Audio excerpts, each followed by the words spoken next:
How's it going, everybody? And the best is, the best was, the best ever will be. There, but none before me, there'll be none after me. Therefore, I am the one and only Jay Covey, and welcome to Wrestling Made Simple.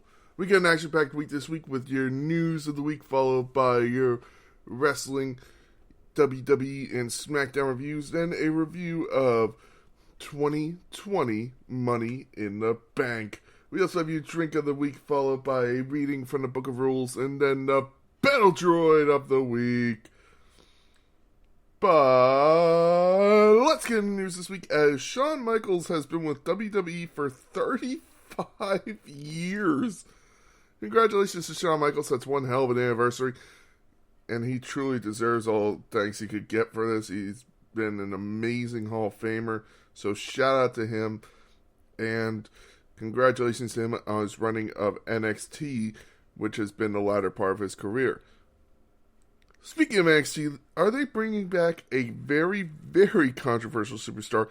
Apparently they're not bringing him back, but there was talk for a Velveteen Dream return before the drug incident. I don't know if this is true. I don't know what's going on. I don't know if anyone's confirmed it. I don't know. But I wouldn't want to see him back. You know, the guy has really been a unfortunate accident from WWE. The guy was an amazing wrestler, but just couldn't keep himself out of trouble. You know, it's funny talking about Shawn Michaels compared to him, but at the same time, there's still some shit that Velveteen Dream has done that Shawn Michaels. And again, I can't say that he's done it because it has yet to be confirmed if it's actually happened, but there's still a lot of stuff that Velveteen Dream has done that Shawn Michaels would golf at, so I wouldn't want to see Velveteen back in WWE, but let me know if you want to see him back. Let me know what you think in the comments. And final story this week, Moose has re-signed with Impact Wrestling. Congratulations to Moose. He has been there for 7 years, so it looks like he will be there for a bit longer.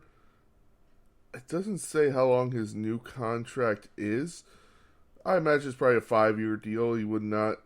He's one of those stars that I could honestly see never leaving the promotion he's in. People just really like Moose in Impact, so I don't see him ever leaving. So shout out to Moose for getting a new contract. Maybe he'll be the Shawn Michaels of Impact. Maybe. But let's move on to SmackDown. SmackDown kicked off with a number one contenders match for the undisputed WWE Tag Team Championships. It kicked off with a gauntlet match with the Brawling Brutes versus the Street Profits. The Brawling Brutes were able to pick up the win. Then you had the Brawling Brutes versus the OC, where the Brawling Brutes continued their destruction. Then you had the Brawling Brutes versus the LWO of Joaquin Wilde and Cruz del Toro, where the Brawling Brutes once again picked up the win. The Brawling Brutes then faced off against Hit Row, where they were able to pick up the win. And then they came up against Pretty Deadly. Pretty Deadly was able to defeat the Brawling Brutes to earn an undisputed WWE Tag Team titles match in 2 weeks in London, England. I really hope this match gets a little postponed and goes to Money in the Bank. I don't want to see this on SmackDown. I want to see this in Money in the Bank. Just my opinion there. Just my opinion.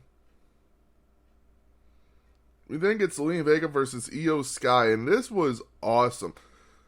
I was very much questioning Zelina Vega's in-ring style, and that's why everybody's saying that she could win Money in the Bank. I was sitting there going, I just don't see it. But after this match, completely see it. Zelina Vega could win Money in the Bank. She was able to hit a standing 619 on Zelina Vega. I can't remember the last time Rey Mysterio did that, let alone Zelina Vega. So awesome work. Zelina Vega then picks up the win over Io Sky. After this, Bayley was basically put on the spot by Io, where she would have to defend her Money in the Bank spot next week against Shotzi. That should be fun.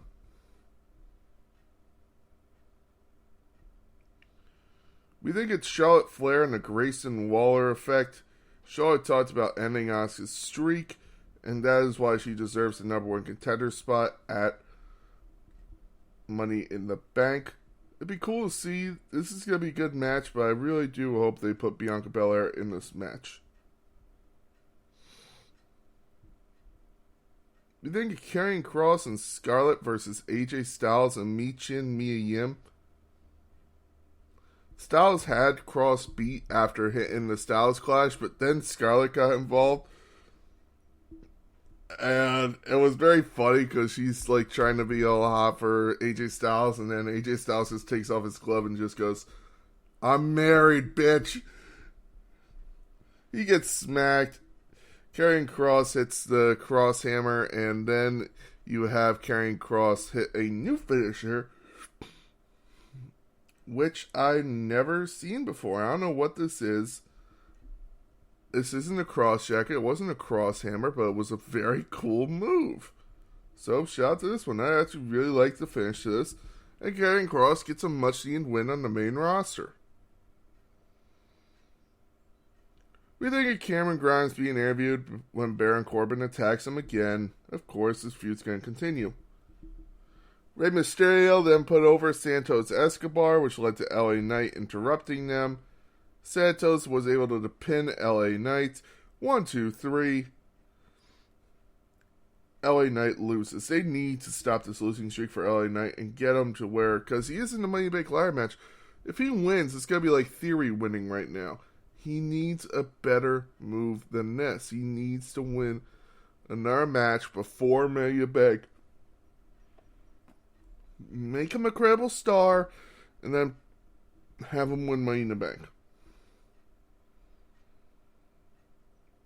We think at your main event of the Usos and Roman Reigns of what is Jay going to choose? Is he going to choose Jimmy? Is he going to choose the Bloodline? Jimmy gave an impassioned promo, man. This was an awesome promo, and one that I think should be studied by a lot of upcoming wrestlers, because this is how you cut a promo. This is how you talk, you act when you have a microphone in your hand. Jay then told Jimmy, "You out, and I am too." They then super kicked Roman Reigns, super kicked Solo. The Usos double super kick Roman Reigns one more time for good measure, and close the show standing. And that is announced for Money in the Bank: the Usos versus Roman Reigns and Solo Sikoa. Ooh, this was an awesome SmackDown. I thought SmackDown was better than Raw this week. I have to say that. Going into Raw, I thought it would be better. But then Raw had its moments, but there was still those moments where I'm like, yeah, SmackDown was better this week. Last night's Raw kicked off with Seth Rollins doing an open challenge for the World Heavyweight Championship, but Finn Balor comes in and hits Rollins not once, not twice, not 3, not 4, but 5 coup de grace I've counted. Holy shit, he beat the fuck out of Seth Rollins. And then beat him up backstage. We then get The Miz declaring that he was going to answer Seth Rollins' open challenge, and he then says he wants to fight tonight, so guess what? He's having an open challenge. And who else answers it but his old friend, Tommaso Ciampa. Tommaso Ciampa beat The Miz. It was an awesome match. Really cool for Tommaso Ciampa to come in and have a great match. And it looks like that's been the talk of he will reunite with Johnny Gargano and Reform DIY. If they do that, that'd be awesome on the main roster. We then get the Judgment Day coming out, talking about Seth Rollins' open challenge because Finn beat the shit out of him because he wants to beat Seth Rollins he wants to beat Seth Rollins for a World Heavyweight Championship, and said you could sing the little song, you're going to be singing it at Seth Rollins' funeral. That's a line. Rhea Ripley said she dominates the women's division today because there's no rivals that are as dominant as her. You then have Damian Priest talking about winning the Money in the Bank ladder match, and Dominic Mysterio challenging Cody Rhodes to a 6-man tag team match, which Cody Rhodes would accept. We then get Kaden Chance and Katana Carter versus Chelsea Green and Sonya Deville. I want to point out also before this was one of the highlights of Raw for me because they actually showed like video of Chelsea Green on TikTok being a Karen, like Karen alert and all that stuff, and it was just hilarious.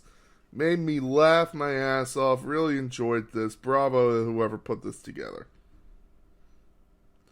Carter and Chance were able to pick up their first main roster win over Deville and Green. So shout out to them.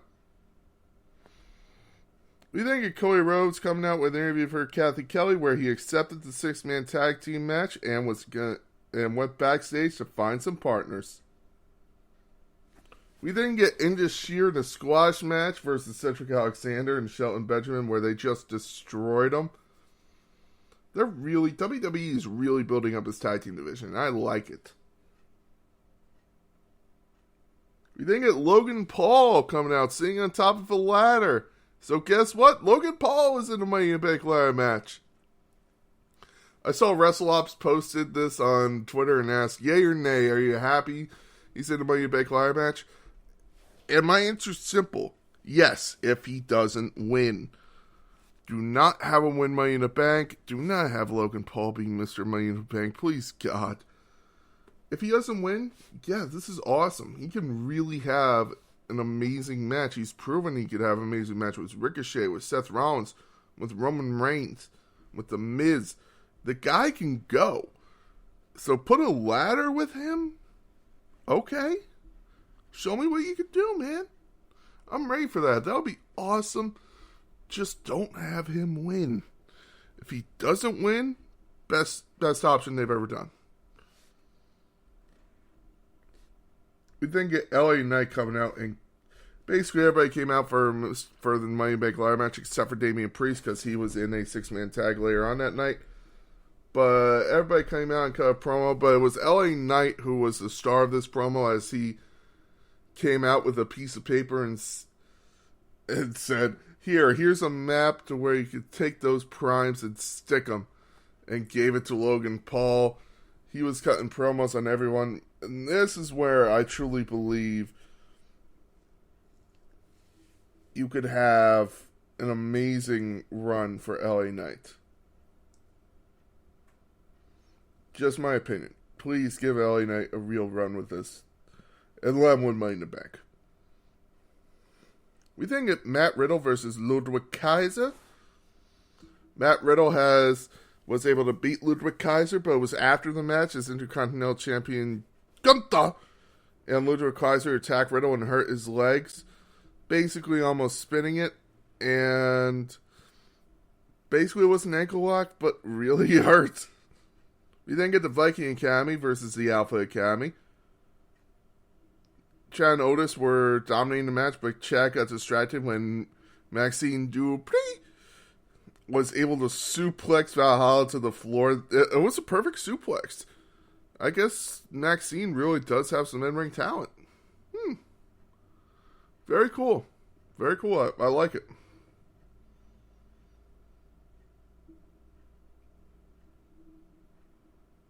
We then get Akira Tozawa offered to be one of Cody Rhodes' tag team partner.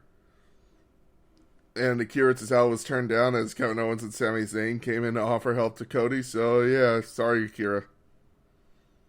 We then get Trish Stratus versus Raquel Rodriguez. An okay match, but it was what happened during the match that everybody's talking about of Becky Lynch causing a DQ for Raquel Rodriguez and basically getting Trish Stratus put in the match. Don't know what it means. Very stupid, Becky Lynch. And she actually did say, like, to Raquel goes, "You caused me that." And she goes, "Yeah, I know, it was stupid." I just have a feeling that was a shot at Vince McMahon, who apparently had his hands all over this segment. We think of Bronson Reed versus Shinsuke Nakamura. Bronson Reed having a great match, and Shinsuke Nakamura taking the tsunami to end the match. Bronson Reed picks up your win. Seth Rollins confirmed he will defend the world title against Braun Breaker tomorrow on NXT after he's on the Pat McAfee show. We then get your main event of a 6-man tag. The Judgment Day versus Cody Rhodes and the Undisputed WWE Tag Team Champions. Rhea Ripley and Dominic made this match. That was the best part of this match. I hate 6-man tags. It was an okay match. Cody Rhodes and the Undisputed Tag Team Champions pick up the win. SmackDown was way better this week. 1,000,000 times. I really enjoyed SmackDown. I enjoyed parts of Raw, but definitely did not enjoy all of Raw like I did SmackDown. Let's move on to Money in the Bank 2020. COVID-era Money in the Bank. This Money in the Bank is famous for its cinematic matches. People give it shit, but you know what? I'm actually not. I kind of like it. It kicked off on the pre-show with a great match between Jeff Hardy and Cesaro. You then get a fatal 4-way in a New Day versus the Forgotten Sons, the Miz and Morrison and Lucha House Party. And this was a good match. You know, these guys really came out to show, had fun with it. The New Day were able to pick up the win in a great fatal 4-way. You then get Bobby Lashley versus R-Truth. It was originally supposed to be R-Truth versus MVP, but MVP pulls a fast one with his new client, Bobby Lashley. This was just the start of the Hurt Business, by the way, so if you're looking for when the Hurt Business started, here's the pay-per-view. Bobby Lashley would spear R-Truth, basically lock in the Hurt Lock. 1, 2, 3. It was a 1 minute 40-second match, and still a good match, still enjoyable. We then get Bayley versus Tamina, with Sasha Banks at Bayley's side for a SmackDown Women's Championship. Excuse me. This was a great match as well. Bayley and Tamina had some great chemistry. We all know Sasha Banks and Tamina have great chemistry because of Team BAD. I believe that was their thing. Bayley was able to pick up the win over Tamina in a 10-minute match. Great match. I really enjoyed this Women's Championship match. Had fun with it. It's something that I would look back on and say, you know what? That was a good one. That was a good women's match. We then get Braun Strowman versus Bray Wyatt, and probably one of the down parts of this show. It was their second best match they've had against each other during this feud. They had They had this one, they had the Swamp Fight, and then they had the match at SummerSlam. Technically 4 if you count the triple threat match at Payback. But I really don't. If I'm going singles feud, this was their first match and probably the second best one. Ended with some weird shit as Braun Strowman put on the black sheep mask, then stomped on it in front of Bray Wyatt. Bray Wyatt would lose this match for a Universal Championship, and then it would lead to the Swamp Fight, where we would get no conclusive win. We would get nothing in Extreme Rules, and we would never know. We would know the Fiend would return, and we would kind of get the return of cult leader Bray, but then we would get the Fiend versus the Monster at SummerSlam and a Braun Strowman heel turn that no one really wanted. Yeah, it was just a weird one. This was just a weird feud. A 10-minute match and nothing really right home about this match. This is a match that I would very well like to forget. And I love both these guys. Braun Strowman and Bray Wyatt are two of my favorite wrestlers. So, I just wish that they could have really pulled it out and had a great feud, but unfortunately the creative that they had was just not good. We then get your WWE Championship match, and you would have Drew McIntyre defend his title against Seth Rollins. This was an awesome match. Great match, fun. this was the first pay-per-view defense for Drew McIntyre, so putting him against a guy like Seth Rollins is very smart, very good. I can't argue against it. Drew McIntyre was able to pick up the win with a Claymore. And it does very well suck that you would really have the end of this feud. I really wish this feud had gone on for a little longer, but you would never really get anything else from this feud, unfortunately. Drew McIntyre would go on to face Bobby Lashley. Seth Rollins would go on the feud with the Mysterio family, which would basically cover up his time in the Performance Center era.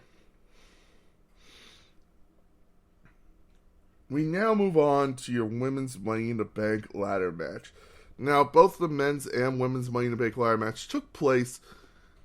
It was a pre-taped theatrical match inside WWE headquarters. You had Asuka, Carmella, Dana Brooks, Lacey Evans, Nia Jax, and Shayna Baszler for the women, and Otis, AJ Styles, Aleister Black, Daniel Bryan, King Corbin, and Rey Mysterio. These were very good matches. You would have people showing up out of nowhere. You would have Brother Love show up, giving I love you. A little bit of Paul Heyman showing up. You would have someone who wasn't even Doink the Clown dressed up as Doink the Clown. Stephanie McMahon would show up. You would have AJ Styles and Daniel Bryan actually brawl into Vince McMahon's office, and Vince McMahon stand up and yell at him. And you would have Daniel Bryan, AJ calling Daniel Bryan a wuss, and then AJ Styles saying, "You were the one who told us to put the chairs back." And AJ Styles goes, "I did, didn't I? Yeah." And then they start brawling again. You would have a reference to The Undertaker in there for AJ Styles, who just went through the Buried Alive match with The Undertaker at WrestleMania. In the end, Asuka would win the Money in the Bank ladder match, and which would lead to Becky Lynch revealing it wasn't for the Money in the Bank contract. It was actually for the Raw Women's Championship. So Asuka would become Raw Women's Champion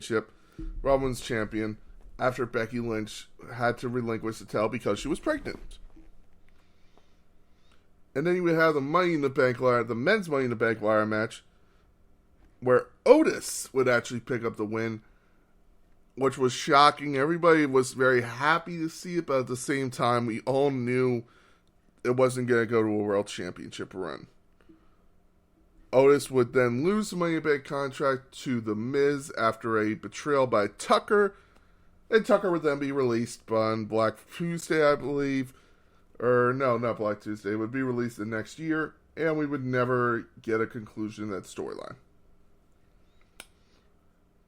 It's a very good Money in the Bank pay-per-view. Very fun. The worst part of it is probably the Bray Wyatt and Braun Strowman match, and unfortunately probably the Money in the Bank contract matches, because they were just trying to do too much with the theatrical matches. They were funny at times, of a food fight and all that shit. But there was also times when you're looking at just going, alright, this just needs to end. Let's get to the roof and just have them end this. If I had to grade the pay-per-view, B. Solid B grade. One give it a B minus, one give it a B plus. Solid B grade. Oh, after all that talking, I could use a drink. Let's have some West Virginia swamp water. Sticking with the green here. West Virginia swamp water. Now, this is a party drink. This is a punch. Do not drink this on your own. No, maybe have this for Money in the Bank. 15 ounces Everclear, 15 ounces gin, 15 ounces rum, 46 ounces pineapple juice, bit of orange juice, bit of blue food coloring, drop of green food coloring. You're going to add the liqueurs and the mixtures into a gallon container, drop the food coloring in, and basically, that's it. Drink responsibly, do not drink and drive, do not drink if you're under 21, and do not overconsume on alcohol. And now a reading from the Book of Rules. A letter from Mick Foley, the WWE Commissioner, to WWE Management. A new match idea, TLC, does not stand for tender, loving care. A reading from the Book of Rules. And now, everybody, it is time for the Bell Droid of the Week. The Bell Droid of the Week is very simple for me. It is Corey Graves. Now, for all of you who don't know, Rhea Ripley posted a very weird picture on her Instagram account. I'm not going to go into it because maybe some people listen to this have kids or something. I'm not going to go into it. I'm sure everybody knows by now. Corey Graves mentioned it on Raw. He brought very much attention to it while WWE was trying to sweep under the rug. Now, I don't know if Rhea Ripley knew what it was or not. If she didn't and was told that, oh my god. Even if she did know it and she posted it by accident, dude, don't bring light to this, Corey. This is one of those moments where we want to forget. Corey Graves has become insufferable as an announcer. I'm not wishing for him to lose his job. I'm really not. Maybe be a backstage interviewer. Maybe. Same with Kevin Patrick. I don't like Kevin Patrick. The Raw commentary team has become insufferable. Insufferable. And if I had my way, it would just be Michael Cole and Wade Barrett doing both shows on commentary. That's it. Please, in the name of all that is holy, Corey Graves, get your fucking act. You're about to be a father again. I can't imagine your kids hearing this and saying, what did Dad just say? Oh. Corey Graves should be embarrassed that he said this. He really should. I don't care if WWE decided he should say it. I don't care who decided. He should have just said, I'm not saying it. I'm not mentioning it. But I have a feeling it was more Corey Graves because guess what? WWE has edited out of everything they can. Corey Graves should go on Twitter if he hasn't already and apologize for this one. This one was bad. And I'm the one who's always like, let people make the jokes. Because it's just supposed to be a joke. This one feels wrong. So, Corey Graves, you are the Bell Droid of the Week. Hey, first thing you've won in a long time, Corey Graves. Congratulations. Uh-oh. Ladies and gentlemen, thank you very much for listening. I have been the Big Guy. This has been Wrestling Made Simple. Next week, we'll look at Money in the Bank 2021. Thank you very much for listening. Have a great week in wrestling.